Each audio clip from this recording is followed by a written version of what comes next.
Hey, it's Sandra. Welcome to another episode of Asexualise, my asexual life. This is the place to be for education about asexuality, all things asexual. I share my asexual life journey in order to help you in yours. So subscribe and hit the bell icon right now. So, have you ever been in a situation where you just can't fathom out what four elements are needed for a healthy, long-lasting, long-term, serious everlasting relationship? Like, what's going to make it not just survive, but truly thrive and hopefully last for years to come? So, Matthew Hussey, in his Love Life book, talks about the four levels of importance in a relationship. And the more you get to know a person, the more you're meant to be able to fathom out whether this person would have these levels of importance for you to be able to have a long lasting, sustainable, healthy, committed relationship. I would actually argue that number four is something you should look for in the beginning of a relationship, not just the fourth stage. So let's go through these. So the first one is admiration. So admiration is where you really like the person, you think about the person, you like them, you have like an appreciation for that person, you admire the person. But that is really the emphasis is on you. So Matthew, like I said, calls these the four levels of importance. So admiration is when you admire the other person, you like them, and you want to get to know them more. The second level of importance, the second key to success, if you like, is mutual attraction.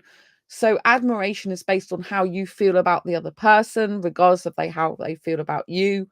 And the second level is mutual attraction, because you have to have mutual attraction in order to be able to take the relationship forward, because there has to be reciprocity. Reciprocity is when the other person reciprocates your feelings back. So they feel the same way as you do about them. So you're attracted to them and they're attracted to you. So the first stage is just you're having an admiration for them, an attraction for them, if you like. The second stage is that you're both attracted to each other. And so, you can't get anywhere in a relationship unless there's mutual attraction. However, I do have to say that some attraction is gained over time. Not necessarily everyone is mutually attracted to each other in the beginning. So you could have two people that meet, but they haven't actually got that initial, wow, I'm so super attracted to you. Sometimes, if you're super attracted to that person very early on, it can actually be a bad thing, in terms of you can be so super attracted to each other that it overrides your logic and you end up having rose tinted glasses in the dating or relationship scenario, where you put them on a pedestal and you think this person is really awesome, but in actual fact they've got flaws that you're overlooking or you haven't even noticed yet because you're too busy feeling the mutual attraction. Now, this doesn't have to be just sexual attraction. You could be an asexual person who has high levels of romantic attraction and or high levels of aesthetic attraction. For example, I do get really aesthetically attracted to certain type of guys. I get highly romantically attracted, and yes, that probably does blur my senses somewhat, and it makes me have more rose tinted glasses to them. That's something I need to work on personally, and I need to be more grounded in that scenario. So mutual attraction is very important, but sometimes you can actually get to know the person over time and then those feelings develop more. So, you could be just friends with someone. I've known people who are friends for a lot of years and then they end up getting into a relationship, you know. But the mutual attraction to actually be in a relationship wasn't there in the first place. I can sometimes be attracted to a guy a little bit, but I'm not really that attracted to him, first of all. And then my attraction can grow for that person. The more I communicate with that person, the more I feel a deep emotional connection with them. It can actually make me then have aesthetic attraction. So with my last long-term ex, going way back in when I split, when he split with me in 2011, that was a long-term relationship. When I first knew that person before I got into a relationship with them, it's actually 8 months before I got to into a relationship with that last long-term ex. So we were friends before, and I wasn't that attracted to them. They weren't my usual type. But as time went on and I talked to them more and I spent more time with them, we went to the gym together because I was going to the gym at that time, and we got to know each other more, and I knew they had feelings for me, and I grown to have more and more feelings for them. I became more and more attracted to them till the guy who wasn't my type became my type. And I was really super into him. I was super into his looks. I was super into the fact he was thin and skinny, whereas past partners had been more bigger or larger, you know. And so that was a really interesting. So I'm not that attracted to British guys compared to foreign guys these days, but I could grow to be attracted to to a British guy more if I had an emotional connection with him, and if that connection was like deepened and we were in a lot of interactions and talking together and spending time together, then my asexual attraction and romantic attraction can deepen for them. So that is something that could be got over time, in my personal experience and opinion. And then level 3 is commitment. Like, are they giving you concrete evidence and verbalizing that they want to be in a committed relationship with you? Because it's one thing to have admiration, like an infatuation with someone, or I really would like to know more about that person, this type of thing. It's another thing to be mutually attracted to each other. You got reciprocity. But unless that person can commit to you, if you want a serious committed relationship but they can't commit to you, you can't have a successful relationship. And you should be asking earlier, sooner rather than later, about commitment. So you don't have to say, do you want to be in a committed relationship with me right now, this minute? Although you can do. But, if you're getting to know them, you can find out what their goals are. Like, what are your relationship goals? Are you looking for a serious committed relationship, or are you just looking for something casual? And clarify that in the very early stages of dating. So if you're on a dating app, ask them this question, like, what type of relationship are you looking for?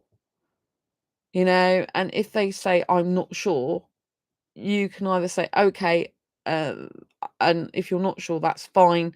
You could say, get back to me when you are sure, or I am sure of what I want, so therefore we wouldn't be compatible. Or you can tell them what exactly you are looking for and see if they want the same. But bear in mind, some people lie on dating sites. You could say you want a serious committed relationship, and they could say, oh yeah, I do too. Especially if they're not getting many people in their inbox liking them, and they have a scarcity mindset. They could say that they want commitment when really they don't. They just want to play the field and have a load of people in their inbox, but they're just not getting these women in their inbox, for example.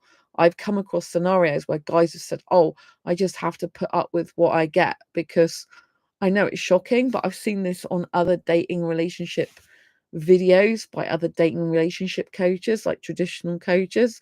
And I've seen them saying comments, oh, a guy has to take what he can get. Because let's face it, we don't have many people in our inbox. So we just got to make do with what we can get.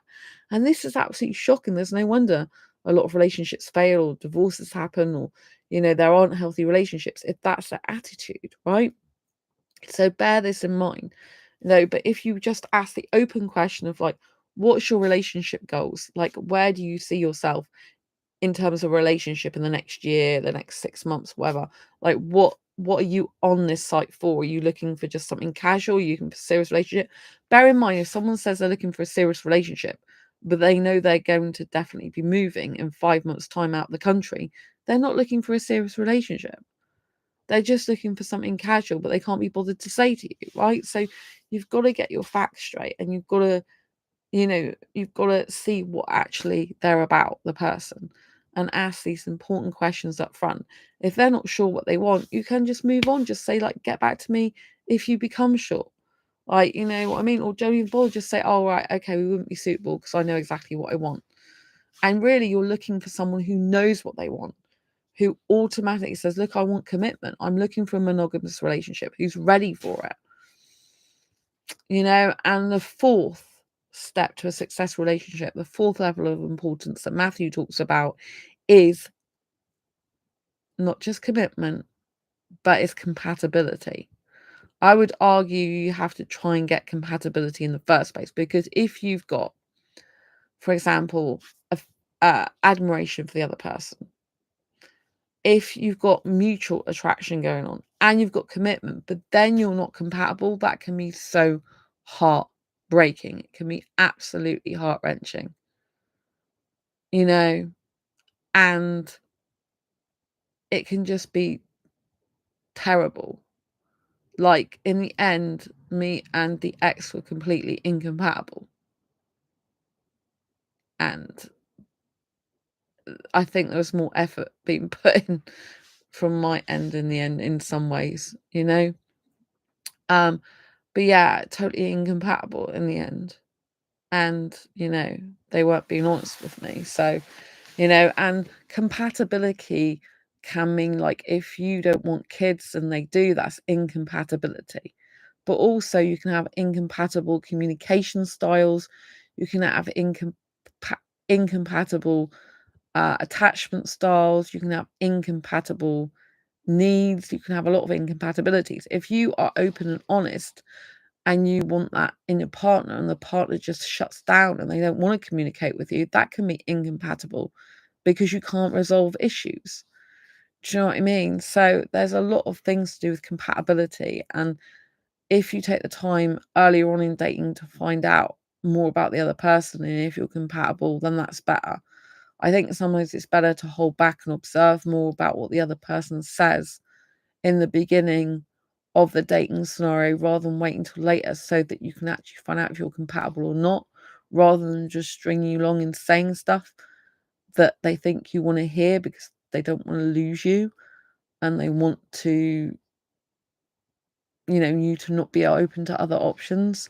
So I think it's essential that you do see if any future potential relationship or dating scenario has these 4 elements.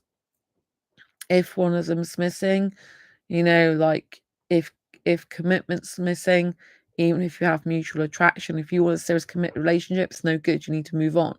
You don't want to waste your time with someone for months or years thinking that person's committed to you when they're not. You need to have the question early on, like about commitment. And if you've been dating for a while, you need to ask them, like, what type of relationship are we?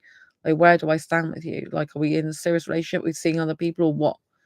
Do you know what I mean? So yeah, if 2 people want commitment though, but they haven't got to know each other well enough to know if they're compatible, or that person may be compatible for you, but then they change their behavior and attitude, then they might not be compatible for you.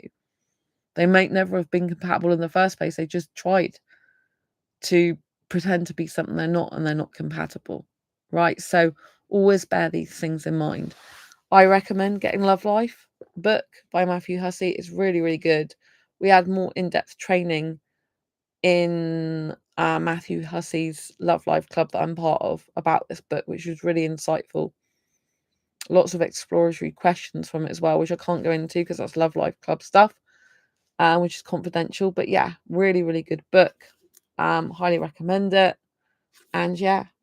Anyway, I hope you found these 4 keys to a successful relationship really interesting, insightful, and hope you apply them in your future dating relationships.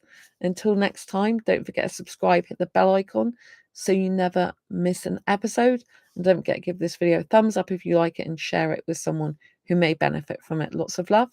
See you soon on the next video or live stream. Bye.